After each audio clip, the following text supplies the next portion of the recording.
son algunas de ellas. La polifacética escritora, quien además era cantante y disfrutaba de la pintura, incursionó en la televisión y el radio con gran éxito. Hoy, su memoria y legado reciben un vistoso homenaje en la exhibición Yolanda Vargas Dulce, contadora de historias, en el Museo de Arte Popular, que recrea paso a paso su trayectoria. Mi mamá siempre creyó que escribía realismo puro, es decir, para ella los personajes que escribía así eran. Y tuvo lo que en un momento vio como un impedimento de vivir en un ambiente urbano muy precario, con muchas limitaciones económicas, la obligaron a convivir con gente que vive en la calle, que es de las más vivas. Esto la impregnó de este espíritu popular, al que le fue absolutamente fiel y al que nunca abandonó. Yo creo que esa es la clave, la sinceridad, el haberse sentido parte del pueblo urbano, el ser mexicana hasta las cachas y considerar que era representativa y buscar lo representativo. Yolanda Vargas Dulce no buscó retratar nada extraordinario. Sin embargo, le habló al pueblo mexicano como pocos supieron hacerlo. Siendo una gran observadora, su mirada profunda e imaginación le permitieron recrear lo que veía todos los días. Un par de sus personajes fueron interpretados en telenovelas por su hija. Le gustó mucho cómo lo hacía siempre. Afortunadamente, puedo enorgullecerme de decir que así como yo le tengo una admiración a la madre y a la autora y a la gran escritora y a la persona, mi madre también me admiraba. Y pues eso la verdad es que me llena. Entonces lo que me dejó mi madre sobre todo es la necesidad de tratar de sacarle jugo a la vida y tratar de compartirlo y de buscar una técnica que sea eficaz. Esta es una exhibición maravillosa porque está muy bien representada, está muy centrada en su trabajo, está hecha con muy buen gusto y una curaduría muy inteligente. Para platicar un poco más sobre el trabajo de Yolanda Vargas Dulce, vino a visitarnos el caricaturista Luis Gantús, que es egresado de la Facultad de Ciencias Políticas de la UNAM.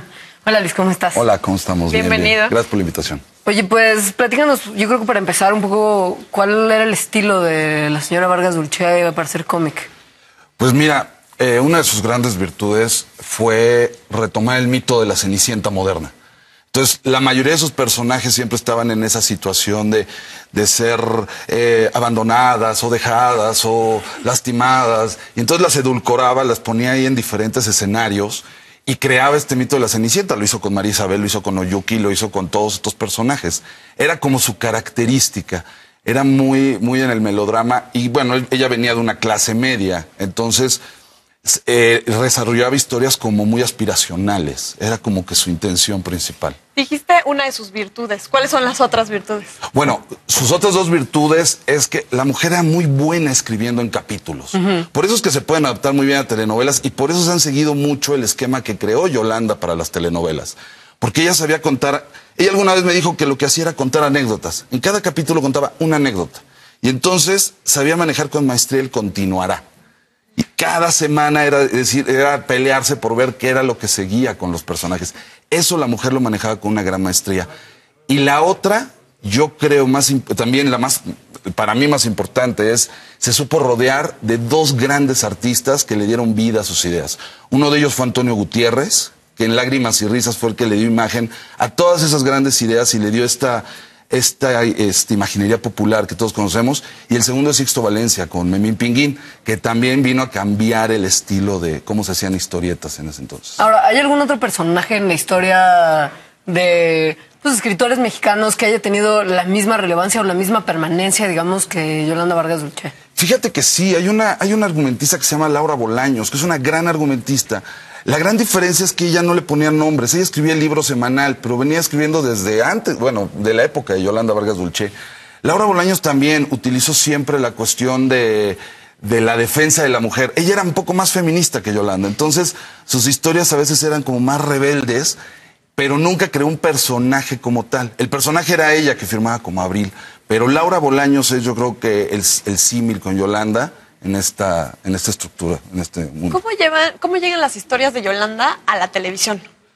Fíjate que hay una anécdota, dicen que es leyenda, pero hay una anécdota de que Silvia Derbez estaba en la playa y la muchacha que le ayudaba tenía ahí sus revistas de Lágrimas y Risas. y de repente Silvia Becerra no tenía nada que leer. Estaba en la playa sola, no tenía que leer. Y empieza, agarra la revista de su muchacha y empieza a leer María Isabel. Le gusta tanto la historia que llega y le ofrece y dice, la queremos que hacer telenovela. Y es ahí el gran éxito de Yolanda. Ahí es donde empieza. De hecho, por ahí luego Silvia Becerra se enojó mucho cuando Silvia Pinal la ponen de María Isabel en la película. Pues ella había sido María Isabel y ella la que había logrado esto. Pero sí, así fue como llega.